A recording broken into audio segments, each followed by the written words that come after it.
কফিটা ভালো লাগে। তুমি চিনি দিতে পারলে হালকা। না, চিনি অ্যাড করো। গরমের দিনে কোল্ড কফি, তাও আবার সেটা বাড়িতে বানিয়ে খাওয়াটা ইটস লাইক হেভেন।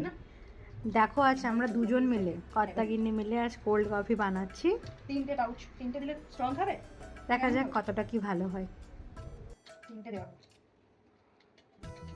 3টে দেওয়া হলো পাউচ। এর মধ্যে যাবে আইস কিউব, দুটো, তিনটে আইস কিউব, একটুখানি দুধ দেওয়া হবে, দুধ। এটা একটা ফ্রোথ বানাবো। This is what it looks like. Okay, now we will grind it.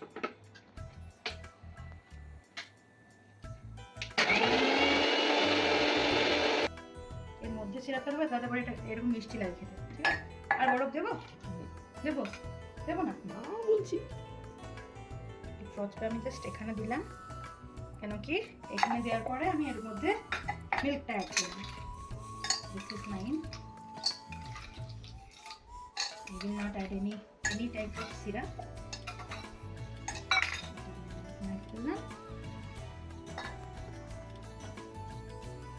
এবার আমি এর মধ্যে বাকি যে দুধটা ছিল সেটা অ্যাড করলাম।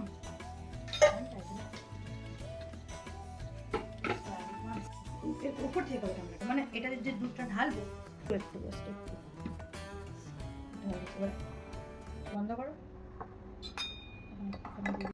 কি কোল্ড কফি কেমন খেলে sir? Mind blowing. Mind blowing. আবার হবে, খাওয়া যাবে বলো? ইয়েস। Thank you.